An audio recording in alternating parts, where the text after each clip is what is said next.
નમસ્કાર વિદ્યાર્થી મિત્રો, હેલો આલ્કેન હેલો એરીના ચેપ્ટરના લેક્ચર નંબર 11 માં હું આપ સૌનું સ્વાગત કરું છું મિત્રો. આપણે એના પહેલા હેલો આલ્કેન અને હેલો એરીનની બનાવટ વિશે ભણી ચૂક્યા. એના પછી એના ભૌતિક ગુણધર્મો વિશે ભણ્યા. હવે એના રાસાયણિક ગુણધર્મો વિશે આપણે અભ્યાસ કરીશું. અને આ રાસાયણિક ગુણધર્મોની અંદર બહુ અગત્યનો ટોપિક મિત્રો, તેમાંથી વારે ઘડીએ પ્રશ્નો આવે એવો એક ટોપિક આપણે અત્યારે ભણીએ છીએ, કેન્દ્રાનુરાગી વિસ્થાપન પ્રક્રિયા.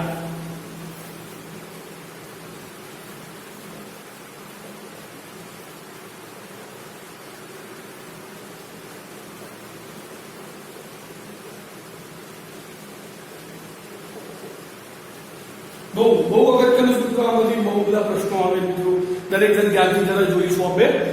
તો સૌથી પહેલા કેન્દ્રાનુરાગી વિસ્થાપન પ્રક્રિયાનો આપણે અર્થ જોઈએ, કારણ કે જો અર્થ ખબર પડશે તો એના ઉપરથી આપણને તરત જ પ્રક્રિયા વિશેની આપણને માહિતી મળશે.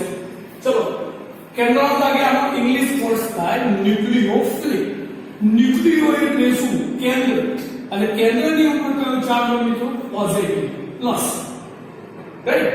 ચાલો, અને ફિલિક એટલે આકર્ષણ. ફિલિક એટલે આકર્ષણ. ન્યુક્લિયસ એટલે ન્યુક્લિયો એટલે પ્લસ, પોઝિટિવ અને આકર્ષણ. એટલે આનો મતલબ શું થયો? ધન વીજભાર તરફ આકર્ષણ ધરાવનાર સમૂહ દ્વારા વિસ્થાપનની પ્રક્રિયા. સમજી લો, ક્લિયર કટ, બહુ ઈઝી મિત્રો. ધન વીજભાર સાથે આકર્ષણ ધરાવનાર સમૂહ દ્વારા વિસ્થાપનની પ્રક્રિયા. મિત્રો અહીં ધન છે તો એના પ્રત્યે આકર્ષણ કોણ ધરાવે? કોમન સેન્સ તો પ્રશ્ન છે મિત્રો. તો ઋણ વીજભાર ધરાવતો હોય તો આપણે એવો ન્યુક્લિયોફિલિક એક NU લઈએ છીએ આપણે, કેન્દ્રાનુરાગી NU. તો સમૂહ કયો આવશે? એની પર ચાર્જ કયો આવશે? પ્લસ. એટલે સ્વાભાવિક છે ચાર્જ કયો આવશે? માઈનસ. ઓકે, મગજમાં ઉતરી ગયું. ધન વીજભાર તરફ આકર્ષણ ધરાવનાર સમૂહ દ્વારા થતી વિસ્થાપનની પ્રક્રિયા. તો એવો આપણે કયો લઈએ છીએ? NU. બરોબર, ન્યુક્લિયોફિલિક એટલે NU. ચાર્જ કયો આવશે? તો એની પર ચાર્જ આવશે મિત્રો માઈનસ. ઓકે, ચાલો હવે આપણે પ્રશ્ન દ્વારા એને સમજીશું. આ રહ્યો આપણો આલ્કાઇલ હેલાઇડ, એક આપણો પ્રક્રિયા સબસ્ટ્રેટ. ચલો, એની પ્રક્રિયા ન્યુક્લિયોફિલિક સાથે આપણે કરીએ છીએ. તો મિત્રો અહીં આ જે બંધ જ્યારે બને ત્યારે શું થશે મિત્રો? તો આ બંધના ઇલેક્ટ્રોન જે રહ્યા એ કોણ ખેંચે? આપણે અગાઉ પણ શીખીને કે હેલોજનની વિદ્યુતઋણતા કાર્બન કરતા વધારે. તો સ્વાભાવિક આની ઉપર ચાર્જ કયો આવશે? માઈનસ. અને આની ઉપર ચાર્જ કયો આવશે? પ્લસ. તો થશે શું મિત્રો? અહીંયા મેં તમને પહેલા એ કહ્યું છે કે ભાઈ ધન વીજભાર તરફ આકર્ષણ એટલે ન્યુક્લિયોફિલિક જે રહ્યો ભાઈ એ કાર્બન ઉપર શું કરશે મિત્રો? આકર્ષણ, હુમલો કરશે. હુમલો કરશે એટલે બંધ તૂટશે અને બંધના ઇલેક્ટ્રોન હેલોજન લઈ અને હેલોજન શું કરશે ભાઈ? છૂટો પડશે. એટલે કહેવાનો મારો મતલબ શું થયો ભાઈ? એક ન્યુક્લિયોફિલિક સમૂહ દાખલ થશે, સામે બીજો ન્યુક્લિયોફિલિક સમૂહ દૂર થશે. આવી પ્રક્રિયાને આપણે કહીશું કેન્દ્રાનુરાગી વિસ્થાપન પ્રક્રિયા. તો અહીં શું બનશે મિત્રો? જુઓ, CNV અને હેલોજન શું થયું ભાઈ? મુક્ત થયો. માઈનસ લખ્યું ને, માઈનસ કેમ ભાઈ? કારણ કે આ ઇલેક્ટ્રોન પોતે લઈ લે છે માટે. देखो, આ પણ કેન્દ્રાનુરાગી પ્રક્રિયા છે અને આ પણ કેન્દ્રાનુરાગી પ્રક્રિયા છે. હવે વિસ્થાપન એટલે એક કેન્દ્રાનુરાગી પ્રક્રિયા દાખલ થાય અને બીજો કેન્દ્રાનુરાગી પ્રક્રિયા દૂર થાય એટલે ફરી વિસ્થાપન કરવું. ખબર પડી ગઈ મિત્રો? બહુ ઈઝી પ્રક્રિયા છે ભાઈ, એકદમ ઈઝી, કોમન સેન્સ નો પ્રશ્ન છે મિત્રો. ચાલો, ઓકે, હવે બીજો યાદ કરીએ આપણે કે કેન્દ્રાનુરાગી પ્રક્રિયકો મિત્રો કયા કયા. હું તમને આના ઉદાહરણ પણ આગળ આપણે હું શીખવીશ એટલે તમને વધારે ખબર પડશે. તો કેન્દ્રાનુરાગી પ્રક્રિયકો કયા કયા? તો કેન્દ્રાનુરાગી પ્રક્રિયકોની વાત આવે તો પહેલું આવે એક દંતીય પ્રક્રિયક. કેન્દ્રાનુરાગી પ્રક્રિયક એટલે કયા? એક દંતીય કેન્દ્રાનુરાગી પ્રક્રિયક એટલે કયા? એક ચેપ્ટરમાં હવે સવક સંયોજનમાં આવશે. તો એક દંતીય કેન્દ્રાનુરાગી પ્રક્રિયક એટલે એક જ બાજુથી ઇલેક્ટ્રોન ની લોન પેર એટલે ઇલેક્ટ્રોન યુગ્મ નું જે ઇલેક્ટ્રોન યુગ્મ હશે એ ઇલેક્ટ્રોન યુગ્મને શું કરશે? દાન કરી શકે એક જ બાજુથી. તો એવા કયા? F minus, Cl minus, Br minus, OH minus વગેરે. ચલો મિત્રો, ઉતરી ગયું મગજમાં? એકદમ ક્લિયર. ચાલો હવે વાત કરીએ ભાઈ બીજા ઉભયદંતીય ઉભયદંતીય કેન્દ્રાનુરાગી પ્રક્રિયક. મિત્રો ઉભયદંતીય કેન્દ્રાનુરાગી પ્રક્રિયક એટલે શું? તો બંને બાજુએથી ઇલેક્ટ્રોન યુગ્મનું એક દાન કરતા છે. બંને બાજુએ જે લોન પેર હશે એ બંને તરફથી ઇલેક્ટ્રોન યુગ્મનું દાન કરે તો એને આપણે કહીશું ઉભયદંતીય. તો મિત્રો એવા કયા? તો એવા છે ભાઈ Cn NO2 એટસેટ્રા. તો કેવી રીતે? તો દેખો મિત્રો Cn વિશે આપણે ભણીએ તો આ રીતે ત્રણ બંધ આવશે Cn માં. ઓકે, હવે નાઇટ્રોજન ની સંયોજકતા કક્ષાના ઇલેક્ટ્રોન આપણે બધા ખબર કેટલા? 5. તો ત્રણ બંધમાં વપરાઈ ગયા અને બીજા બે આયા અહીંયા આગળ. કાર્બન, તો કાર્બનના સંયોજકતા કક્ષાના ઇલેક્ટ્રોન કેટલા થાય મિત્રો? 4. તો 4 થયા 1 2 3. આ 1 2 3 ના ચોથો. હવે એક તો હોય ને ઉપર માઈનસ છે મિત્રો, કારણ કે ઇલેક્ટ્રોન યુગ્મનું દાન કરે એટલે વધારે આનો એટલે બીજો મૂકે એની પર ચાર્જ મળ્યો માઈનસ. તો મિત્રો શું થાય? તો આ કાર્બન ઇલેક્ટ્રોન યુગ્મનું દાન કરશે, બરોબર. અને આમાંથી નાઇટ્રોજન પણ ઇલેક્ટ્રોન યુગ્મનું દાન કરી શકે. જો આઈ ભાઈ દરેક જણ ખબર પડી ગઈ. અહીં કાર્બન ઇલેક્ટ્રોન યુગ્મનું દાન કરી શકે અને અહીં નાઇટ્રોજન પણ ઇલેક્ટ્રોન યુગ્મનું દાન કરી શકે. અહીં તો ફક્ત અને ફક્ત સિંગલ સાઇડ થી જ ઇલેક્ટ્રોન યુગ્મનું દાન થાય, અહીં આગળ ડબલ માસ થી થાય. ઓકે મિત્રો, તમને ખબર પડી ગઈ હશે. હવે કેટલીક પ્રક્રિયાઓ, કેન્દ્રાનુરાગી પ્રક્રિયાઓ તમને કોમન બતાવું. આવી જે પ્રક્રિયાઓ હોય ને મિત્રો બે પ્રકારની થાય છે. કેન્દ્રાનુરાગી પ્રક્રિયાઓ કેટલી? બે પ્રકારની થાય. એક SN2 અને બીજી SN1. આ પ્રક્રિયાઓ ભણીએ આપણે SN2 SN1 એ પહેલા બીજી કેટલીક સામાન્ય પ્રક્રિયાઓ તમને અહીં બતાવું, જેથી કરીને તમને ફરીથી જ્યારે આ પ્રક્રિયા આવશે આના પ્રક્રિયા ત્યારે એ પ્રક્રિયા તમને જલ્દીથી ખબર પડી જાય. ઓકે, તો ચાલો આપણે કેટલીક પ્રક્રિયાઓ જોઈએ, દરેક જણ ધ્યાન આપશે. પ્રક્રિયા નંબર 1 આપણી જોડે પ્રક્રિયા આ થવાની છે મિત્રો, મેઇન પ્રક્રિયા. તો ચાલો C2H પહેલી પ્રક્રિયાની છે NaOH. જો મિત્રો બે જે રહ્યો એ પણ ઇલેક્ટ્રોન અનુરાગી પ્રક્રિયા તરીકે વર્તે, કારણ કે પ્રક્રિયા કદી એકલો હોય નહીં, એ સંયોજન સાથે હોય. પ્રક્રિયા ન્યુક્લિયોફિલિક પ્રક્રિયા કદી એકલો ના હોય, એ કોઈની સાથે સંયોજન સ્વરૂપે જ હોય. રાઈટ? તો NaOH બી, હવે NaOH તો તમે ઓગાળો એટલે મિત્રો કયા આયન છૂટા પડે? Na+OH-. તો આ OH- શું કરશે? આ કાર્બન ઉપર હુમલો કરશે અને આ ઇલેક્ટ્રોન જે રહ્યા એ હેલોજન આ લઈને છૂટો પડી જશે. તો આપણને શું મળશે ભાઈ? C પછી શું જોડાશે ભાઈ? OH. આલ્કોહોલ બન્યો ભાઈ. ઓકે, ચાલો બીજું શું પડ્યું? Na, અહીં હેલોજન છૂટો પડ્યો NaH. રાઈટ? ચાલો બીજી પ્રક્રિયા જોતા રહેજો, હું તમને બતાવીશ. ચાલો પાણીમાં આને પ્રક્રિયાને કરીએ તો શું થશે? આ એક્સ્ટ્રા પ્રક્રિયાઓ છે મિત્રો, એક્સ્ટ્રા પ્રક્રિયાઓ જે તમારે ખાલી ધ્યાન આપવાની. પરીક્ષાની અંદર આમાંથી એક ક્વેશ્ચન પૂછાય. તો અહીં પણ શું થશે ભાઈ? OH- બનશે, બરોબર. H+ બનશે, આ બંધ તૂટી એટલે. રાઈટ? તો H+ OH- એટલે આ બંધ જે રહ્યો એ કાર્બન ઉપર શું કરશે?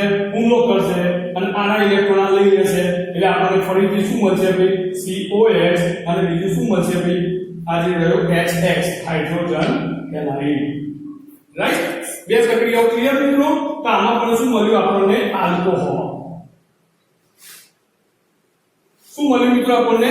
આલ્કોહોલ. હવે ત્રીજી પ્રક્રિયા આપણે અભ્યાસ કરીએ મિત્રો, C2H વત્તા, દરેક મિત્રો ધ્યાન આપજો અહીંયા આગળ આપણે અત્યાર સુધી શું લીધું ભાઈ? OH. તો હવે H ની જગ્યાએ હું બીજો R ક્યાં લઉં? દાખલા તરીકે NaOCH3 લઈ અને પ્રક્રિયા કરું. NaOCH લઈને પ્રક્રિયા કરું તો શું થશે મિત્રો? દેખો, તો આ માઈનસ આવશે અને પ્લસ આવશે, આ આની ઉપર હુમલો કરશે એટલે શું મળશે? COCH3 વત્તા NaH. આ શું મળ્યું મિત્રો? ઈથર મળ્યું. શું મળ્યું મિત્રો? ઈથર મળ્યું.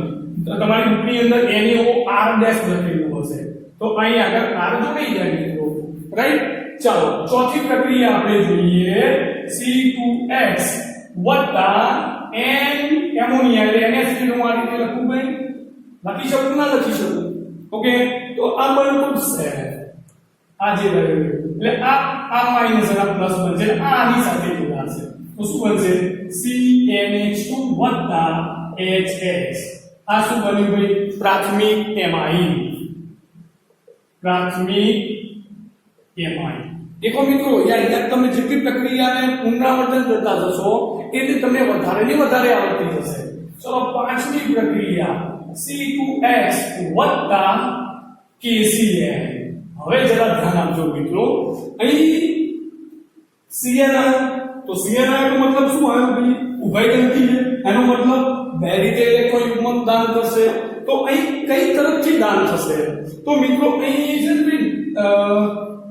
કાર્બન તરફથી ઇલેક્ટ્રોન યુગ્મનું દાન થશે એટલે કાર્બન ઉપર આ કાર્બન આજે આવ્યો આની ઉપર ચાર્જ માઈનસ આવશે એ હુમલો કરશે આવું કે તો અહીં આગળ C2C બનશે અને બીજો બનશે C2N તો C2C ની જે જે C2C હતું એ વધારે સ્થાયી બનશે જ્યારે હુમલો કરશે તો એક બંધ C2C બને બીજો C2N દાખલા તરીકે હોય તો બેમાંથી વધારે સ્થાયી કયો તો C2C બંધ વધારે સ્થાયી છે તો એનો મતલબ શું થયો આ કાર્બન તરફથી ઇલેક્ટ્રોન યુગ્મનું શું થશે ત્યાં આગળ બી દાન થશે એટલે હુમલો થશે ત્યાં આગળ એટલે એનો મતલબ શું થયો અહીં આગળ C2Cn મળ્યો અને અહીં શું મળશે આપણને KX તો C2Cn નો મતલબ શું આવ્યો ભાઈ સાયનાઇડ આવ્યો બરોબર આલ્કાઇલ સાયનાઇડ હવે મેં R લખ્યું દરેકમાં બી C લખ્યું તો C ની જગ્યાએ આપણે R પણ લખી શકીએ હો ભાઈ કદાચ કોઈ એવું લખે ભાઈ કે સાહેબ તમે તો ઉપર C2H લખેલી જગ્યાએ R લખું તો પણ ચાલે ભાઈ હો ખોટું નથી આ બધામાં કદાચ કોઈને એવું થાય કે સાહેબ તમે તો આ નામ પણ R એટલે તો આપણો કાર્બન જ છે ભાઈ બરોબર તો આ શું બને ભાઈ આલ્કાઇલ સાયનાઇડ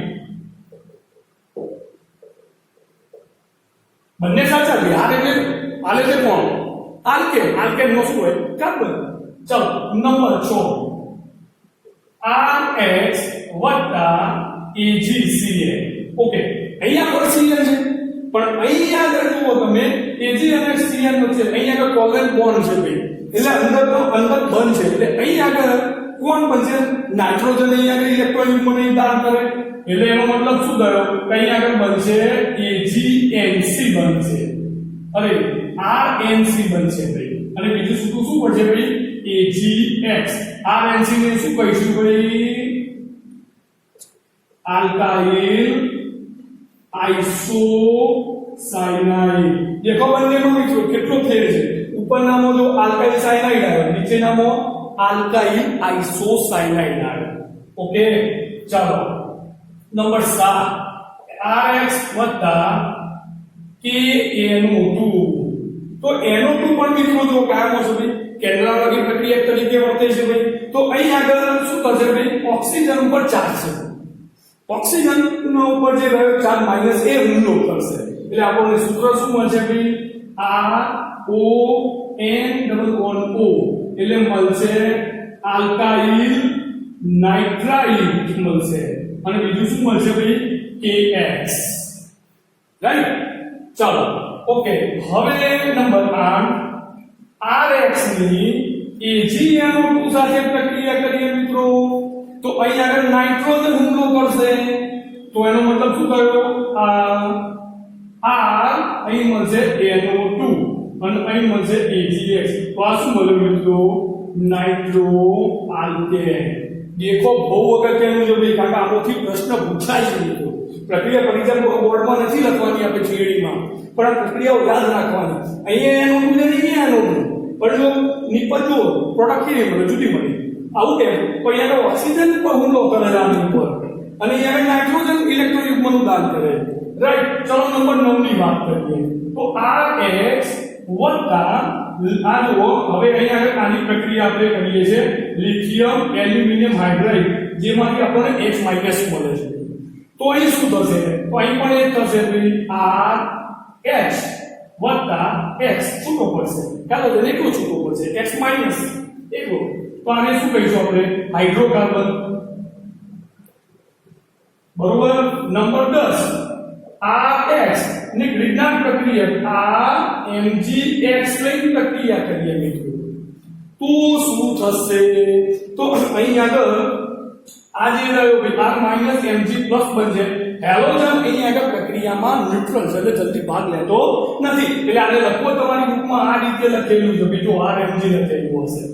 તો એનો મતલબ શું થયો? હવે પ્રક્રિયા આ હુમલો કરશે એટલે આપણને શું મળશે? R dash. મતલબ શું મળ્યો ભાઈ? આલ્કેન. અને બીજું શું પડ્યું ભાઈ? MgX. તો તમે જેટલી પ્રક્રિયાની પ્રેક્ટિસ કરશો મિત્રો એટલું તમને વધારે ને વધારે અંદર ડીપમાં ખબર પડશે. દરેકની અંદર મેં તમને અલગ અલગ પ્રક્રિયાઓ લઈને પ્રક્રિયા બતાવેલી. ઓકે મિત્રો, તો આ થઈ કેન્દ્રમાં લાગી પ્રક્રિયાના ઉદાહરણ, એક્ઝામ્પલ મેં તમને આપી દીધા. હવે પર્ટિક્યુલર આપણે ભણીશું SN2 ક્રિયાવિધિ. ઓકે, સ્ક્રીનશોટ લઈ લો મિત્રો. હવે આપણે ભણીશું SN2 અને પછી આવશે SN1. બહુ અગત્યની, બહુ સહેલી ક્રિયાવિધિ. આવડી જશે, પ્રેક્ટિસ કરજો એટલે તમને આવડશે. આમાંથી ડેફિનેટલી ક્વેશ્ચન આવશે. તો SN2 એટલે શું ભાઈ? દ્વિઆણ્વીય કેન્દ્રાનુરાગી વિસ્થાપન પ્રક્રિયા. બરોબર? તો એનો SN2 નો મતલબ થાય દ્વિઆણ્વીય કેન્દ્રાનુરાગી વિસ્થાપન પ્રક્રિયા. ઓકે મિત્રો, તો આ થિયરીની શોધ સૌપ્રથમ સર ક્રિસ્ટોફર ઇંગોલ અને ડેવિડ હક્સ નામના બે વૈજ્ઞાનિકોએ કરેલી. સર ક્રિસ્ટોફર ઇંગોલ અને ડેવિડ હક્સ આ બે વૈજ્ઞાનિકોએ એની ક્રિયાવિધિની શોધ કરેલી. બરોબર? અહીં પ્રક્રિયાનો વેગ સબસ્ટ્રેટ અને ન્યુક્લિયોફિલિક બંને ઉપર આધાર રાખે, માટે એને દ્વિઆણ્વીય કેન્દ્રાનુરાગી કહેવાય. અને બીજું આ પ્રક્રિયા એક જ તબક્કામાં પૂર્ણ થાય છે. ઘણાને એવું લાગે ઉપર SN2 બે છે એટલે બે તબક્કા નહીં મિત્રો. આ પ્રક્રિયા એક જ તબક્કાની અંદર ક્લિયર થઈ જાય. બરોબર? તો આ પ્રક્રિયા માટે શું જરૂરી છે? કયો આપણે અહીંયા પ્રક્રિયા તરીકે લઈશું કે જેની અંદર એક કિરાલ કાર્બન પરમાણુ આવેલો હોય એવો પ્રક્રિયા આપણે સબસ્ટ્રેટ લેવો પડે. તો કિરાલ કાર્બન એટલે શું? પહેલા તમે સમજો. તો કિરાલ કાર્બન એટલે કે જે કાર્બનની આજુબાજુ જોડાયેલા ચારે ચાર સમૂહો જુદા જુદા હોય તો એને કિરાલ કાર્બન તરીકે ઓળખવામાં આવે છે. ઓકે મિત્રો, દાખલા તરીકે હું તમને ઉદાહરણ લઈ સમજાવું. દેખો આપણો એક કિરાલ કાર્બન, ચલો એક આપણો જોડાયો છે X અને બીજો જોડાયો છે કે X. બરોબર? આ સમતલનો દાખલા તરીકે આ બોર્ડ આપણે સમતલ તરીકે લઈએ તો એમાં કાર્બન હાઇડ્રોજન અને હેલોજન ત્રણે આ બોર્ડની એક જ સમતલની અંદર છે. ચલો ઓકે, હવે જે હું બીજો અહીં લખી ડોટેડ આ એ આપણાથી દૂર એટલે બોર્ડની પહેલી બાજુ સામેની બાજુએ. દાખલા તરીકે અહીં આગળ સમતલ હોય તો સમતલની સામેની બાજુએ X છે આ રીતે. અને બીજો આ જે લખીશું આપણે એ જોનારની સામે એ R ડેશ એટલે આ બાજુ R ડેશ, સામેની બાજુએ R, અને આ જે રહ્યા એ એક જ સમતલની અંદર છે મિત્રો. સમજી લો આ કિરાલ કાર્બન છે. હું સ્ટાર મારું છું આ રીતના, પ્લસ પ્લસ નથી લખતો, સ્ટાર મારું. સ્ટાર એટલે શું ભાઈ? Chiral carbon. સમજી લેજો ભાઈ. બરોબર? તો જો કાર્બન ની અંદર એક હેલોજન સમૂહ જુદો, અહીં હાઇડ્રોજન છે, અહીં આગળ R એટલે ગમે તે હોઈ શકે, મિથાઇલ ઇથાઇલ, અહીં આગળ બીજો R એટલે ઇથાઇલ હોઈ શકે, ગમે તે હોઈ શકે. બરોબર? ઓકે, ચાલો આની આપણે કોની સાથે પ્રક્રિયા કરવાની છે મિત્રો? ન્યુક્લિયોફિલિક NU- જોડે. રાઈટ? દેખો કેટલું આસાન છે તમે જુઓ. તો અહીં બે રીતે હુમલો કરશે ન્યુક્લિયોફિલિક. સૌથી પહેલો તો આની ઉપર હુમલો કરે, આ આગળની બાજુએથી. બરોબર? અને બીજો જે રહ્યો ભાઈ એ અહીંથી હુમલો કરશે. આ જે R રહ્યો હું અહીં બતાવું એટલે અહીંથી હુમલો કરશે. એટલે આ કઈ આવી ભાઈ? પાછળની બાજુએથી. બરોબર? તો થશે શું? બે રીતે હુમલો કરે, આગળથી હુમલો કરે, આ બાજુથી આવીને હુમલો કરે, અને બીજું પાછળ બોર્ડની પાછળથી હુમલો કરે. તો પણ અહીં આગળ શું થાય મિત્રો? અહીં ચાર્જ કયો આવશે? કારણ કે આ ઇલેક્ટ્રોન આ લઈ લે છે. રાઈટ? એટલે આની પર ચાર્જ આવે માઈનસ અને આની પર ચાર્જ આવે ભાઈ પ્લસ. देखो હવે હુમલો કરશે એટલે n ઉપર ચાર્જ કયો છે માઈનસ અને x ઉપર ચાર્જ કયો છે મિત્રો એ પણ માઈનસ છે એટલે બે માઈનસ માઈનસ થશે એટલે શું થશે અપાકર્ષણ એટલે આગળની બાજુએથી હુમલો થશે એ નિપજ આપણને મળશે નહીં રાઈટ તો અથડામણનો સિદ્ધાંત યોગ્ય દિશામાંથી અથડામણ થાય આપણે શીખી રહ્યા ને રાસાયણિક ગતિવિધિમાં તો અહીં આગળ યોગ્ય દિશામાંથી થતી નથી તો અહીં શું થાય પાછળની બાજુએ આપણે અથડામણ થશે. તો પાછળની બાજુ અથડામણ થશે એટલે આ જે બંધ આમ હતો ભાઈ, આમ ગોઠવાયેલો હતો હાઇડ્રોજન આર અને આગળ એ ખુલી જશે અને આમ સીધો આવી જશે. એટલે આ રીતે બનશે. દેખો મિત્રો, આ કાર્બન, આ આપણો આવ્યો હાઇડ્રોજન, આ આપણો આવ્યો આર અને આ આપણો આવ્યો ભાઈ આર ડેશ. બરોબર. ન્યુક્લિયોફિલિક પાછળની આ આપણો આવ્યો ભાઈ X. હું ડોટેડ લખું કેમ એમ તમને કહું છું. આ આવ્યો X અને આ બાજુ આપણો આવ્યો OH, ન્યુક્લિયોફિલિક. બરોબર. હવે મેં આ રીતે કેમ લખ્યું? તો પાછળની બાજુ હુમલો કરશે એટલે કાર્બોકેટાયન પર કાર્બન પર હુમલો કરશે પ્લસ ઉપર, એટલે એની સાથે બંધ બનાવવાનો પ્રયત્ન કરશે. એટલે બંધ બનાવવાનો નવો બંધ બનાવવાનો ચાલુ થશે. કયો? ન્યુક્લિયોફિલિક થી કાર્બનનો. તો સામે કાર્બન અને હેલોજનનો જે બંધ હતો એ ધીમે ધીમે શું થશે? નિર્બળ એટલે કે તૂટતો જશે. ક્લિયર સમજી લેજો.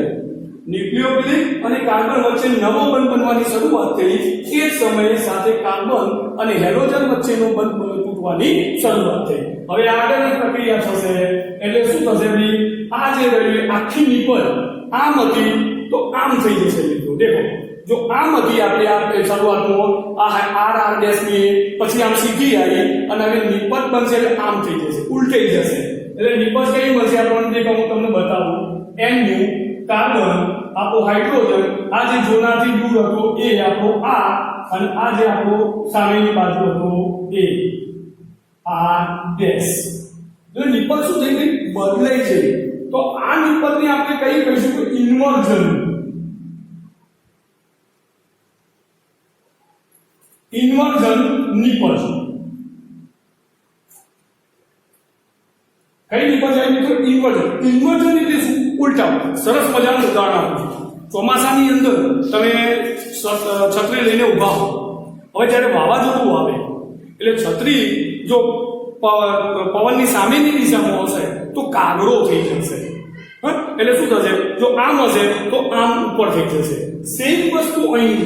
તો અહીં જે નિપજો આમ હતી શરૂઆતમાં એ બદલી ગઈ અને નિપજ બની એ વખતે આમ થઈ જશે. એટલે ઇન્વર્ઝન નિપજ આપણને પ્રાપ્ત થાય. ઉતરી ગયું મગજમાં? કઈ નિપજ પ્રાપ્ત થાય? ઇન્વર્ઝન. તો ઇન્વર્ઝન એટલે શું? તો બધું બદલાઈ ગયું. જે આમ હતી પ્રક્રિયકમાં એ નિપજમાં બદલાઈ અને વિરુદ્ધ સાઈડ આવી ગઈ. રાઈટ? આવું કેમ થયું? તો ન્યુક્લિયોફિલિક જે હેલોજન હતું એનાથી વિરુદ્ધ બાજુએથી જોડાયેલો છે માટે. ઓકે, તો ઇન્વર્ઝન નિપજ આપણને પ્રાપ્ત થઈ. અહીં પ્રક્રિયાનો વેગ જુઓ મિત્રો. કોની ઉપર આધાર રાખે? આપણે રાસાયણિક ગતિ પ્રમાણે પ્રક્રિયા, તો પ્રક્રિયા બંને ઉપર આધાર રાખે. સબસ્ટ્રેટ અને ન્યુક્લિયોફિલિક બંને ઉપર આધાર રાખે છે. રાઈટ? ખબર પડી ગઈ ભાઈ મિત્રો? દરેકને ઉતરી લીધું. પછી સબસ્ટ્રેટ કયો છે આપણો?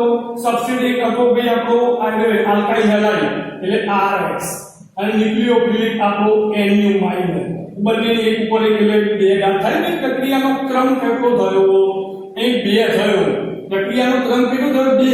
માટે આને દ્વિઆણ્વીય કેન્દ્રાનુરાગી વિસ્થાપન પ્રક્રિયા કહેવાય. હવે મગજમાં ઉતરી ગયું. અહીં બંને સબસ્ટ્રેટ અને ન્યુક્લિયોફિલિક બંનેની સાંદ્રતા ઉપર આધાર રાખે છે ભાઈ. અને આની એક ગાંઠ એટલે બે ગાંઠ થાય ભાઈ. એનો મતલબ કે આને આપણે શું કહીશું? દ્વિઆણ્વીય કેન્દ્રાનુરાગી વિસ્થાપન પ્રક્રિયા. મગજમાં ઉતરી ગયું મિત્રો? એકદમ ક્લિયર? ઓકે. હવે બીજી વસ્તુ તમે અહીંયા આપણે માર્ક કરીએ કે આની પ્રક્રિયાની સક્રિયતા બે પરિબળો ઉપર આધાર રાખે છે. પ્રક્રિયાની સક્રિયતા, SN2 ની સક્રિયતા બે પરિબળ. તો પરિબળ નંબર 1 ગીચતા. કોની પર આધાર રાખે છે? ગીચતા. દેખો મિત્રો, બહુ સરસ તમને સમજાય આવડી જશે. જ્યારે ન્યુક્લિયોફિલિક પાછળથી હુમલો કરે કાર્બન ઉપર, અને આ કાર્બન આ જે પીળા કાર્બન સાથે જોડાયેલા આ જે સમૂહો છે એ જો સમૂહો મોટા હોય, ભારે હોય, ભારે મતલબ CH3 હોય, અહીં ઇથાઇલ મિથેન હોય, અહીં ઇથેન હોય અને અહીં પ્રોપેન હોય, તો એના લીધે આ ન્યુક્લિયોફિલિક કાર્બન સાથે જોડાવા માટે અવરોધ ઉત્પન્ન કરશે. ગીચતા ઉત્પન્ન કરશે. શું ઉત્પન્ન કરશે? અવરોધ. એટલે પ્રક્રિયાની સક્રિયતા ઘટે. એટલે મારો કહેવાનો મતલબ શું ભાઈ કે જેટલા જે આપણા સમૂહો છે, જે કાર્બનની આજુબાજુના જે સમૂહો છે ભાઈ એ નાના હોય એટલી ગીચતા ઓછી, અને જેટલી ગીચતા ઓછી એટલી પ્રક્રિયાની સક્રિયતા વધારે. દાખલા તરીકે આપણે સૌથી પહેલા આપણે 0 ડિગ્રી, તો 0 ડિગ્રી આપણે કોને કહીશું? યાદ છે ને ભાઈ? તો ચેક કરો જલ્દી ફટાફટ. તો સૌથી પહેલા આપણે એના માટે કોણ આવશે ભાઈ? 0 ડિગ્રી આવશે. દરેક જણ જરા ચેક કરો ભાઈ આગળ. પછી તમને ગીચતાનું શીખવાડી દઉં છું ફટાફટ. ચેક કરો જલ્દી ફટાફટ ભાઈ.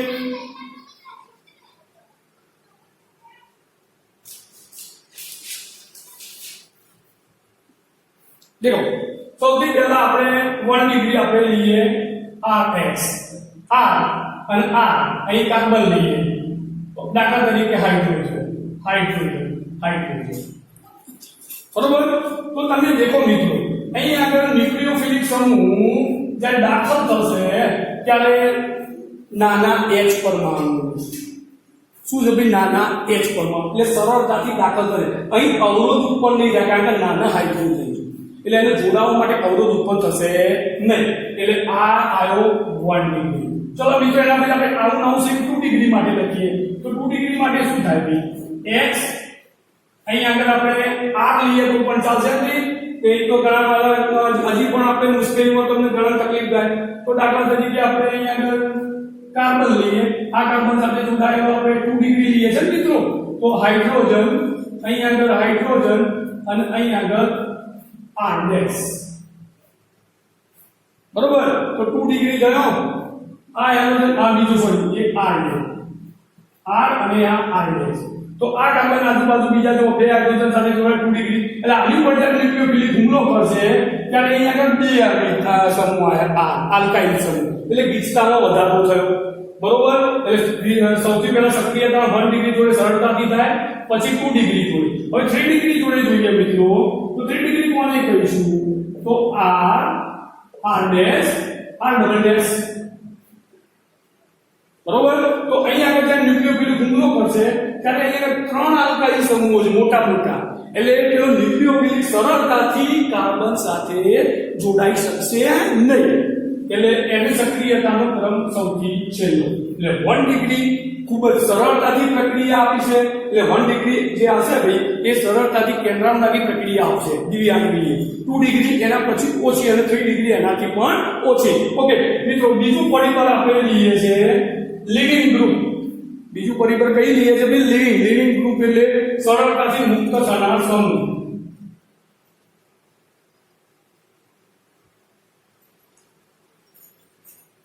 Living group Lg living group કહીશું. તો લિવિંગ ગ્રુપ જેટલું સરળતાથી મુક્ત થાય એટલી પ્રક્રિયા ઝડપથી થાય.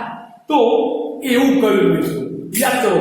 તો લિવિંગ ગ્રુપ ક્યારે મુક્ત સરળતાથી થાય? કે જ્યારે કાર્બન અને હેલોજન વચ્ચેની બળ લંબાઈ જેટલી વધારે હોય એટલું સરળતાથી એ મુક્ત થઈ શકશે. દાખલા તરીકે આપણે લેવું હોય તો સૌથી પહેલું કોણ આવે ભાઈ? કાર્બન ટુ આયોડાઇન, એટલે Ri આવે. બરોબર? આની બળ લંબાઈ બધાથી વધારે. ચાલો, એના પછી કોણ આવે? Chlorine, bromine. તો આના પછી આવશે Rbr. યાદ કરો. ચાલો, એના પછી કોણ આવશે?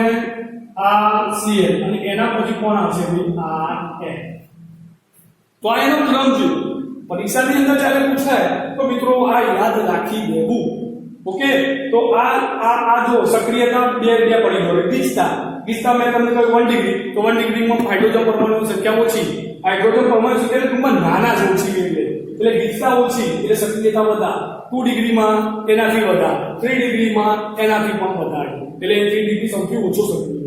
બીજી વાત કરીએ તો લિવિંગ ગ્રુપ. તો લિવિંગ ગ્રુપ એટલે સરળતાથી મુક્ત થનાર સમૂહ, એટલે જેની બળ લંબાઈ વધુ હોય એ સરળતાથી મુક્ત થાય. તો આપણે Ri ખબર છે સૌથી મોટી બળ લંબાઈ, પછી Rbr, RCl અને Rn. ક્લિયર? ચાલ આપણે આનું એક્ઝામ્પલ લઈ લઈએ. ના લખો તો પણ ચાલે, પણ અહીં આપણે આપ્યું છે એક્ઝામ્પલ લઈ લઈએ. તો આપણું હેલોજન, અહીંયા આગળ આપણું હાઇડ્રોજન, અહીંયા આપણું મિથાઇલ, અહીંયા આગળ આવશે CH2CH3 સમૂહ. ઓકે? ચલો, હું આ રીતે લખું ભાઈ તો તમને જલ્દી સરળતાથી ખ્યાલ આવશે. x આ આપણો એક વિસ્તારમાં આવેલો, આ જે આવશે એ જોનારથી દૂર મિથાઇલ, અને આ આવશે આપણી સામેની બાજુ કયો? CH2CH3. ઓકે, ન્યુક્લિયોફિલિક સમૂહ આપણે લઈએ છે OH-. બરોબર. તો આ ન્યુક્લિયોફિલિક સમૂહ શું કરશે ભાઈ? આની પર હુમલો કરશે એટલે આ જે આમ હતા એ સ્ટ્રેટ થઈ જશે. મેં તમને પહેલામાં કહ્યું, હું ઉદાહરણ લઉં છું. તો એ શું થશે? મધ્યવર્તી સંયોજન આપણને કયું મળશે? કાર્બન, હાઇડ્રોજન, આ આવશે આપણો પેલો CH3, આ આવશે આપણો CH2 CH3, અહીં આવશે આપણો ન્યુક્લિયોફિલિક હુમલો કરેલ OH બંધ બનાવશે અને એ જગ્યાએ સામે આપણે અહીંયા Cl લઈ લઈએ. ચલો, તો આ Cl બંધ ઊંઘો એટલે એ બંધ જે રહ્યો એ ઉગતો જશે. બરોબર. આ બંધ નવો બનશે, ઉગતો જશે. તો આપણી પ્રોડક્ટ એક્ચ્યુઅલી છેલ્લા કઈ મળી જશે? તો OH આ જે જોડી જશે. કાર્બન, અહીં શું આવશે ભાઈ? હાઇડ્રોજન. મેં તમને કહ્યું સીધી લીટીમાં. અહીં શું આવશે? ડોટેડ રેખાનો CH3 અને અહીં શું આવશે? આપણો CH2 CH3. તો પ્રોડક્ટ બની ગઈ. આ બાજુ હતી તો કે પેલી બાજુ બદલે ઇન્વર્ઝન નિપજ આપણને પ્રાપ્ત થઈ. બરોબર મિત્રો? ક્લિયર? બિલકુલ ઈઝી છે. શાંતિથી રિવિઝન કરવું આવડી જશે. ઓકે. જો તમને કોઈ વિડિયો ગમ્યો હોય મિત્રો તો પ્લીઝ લાઈક, શેર અને સબસ્ક્રાઇબ કરો. સ્ક્રીનશોટ લઈ લો મિત્રો. Thank you.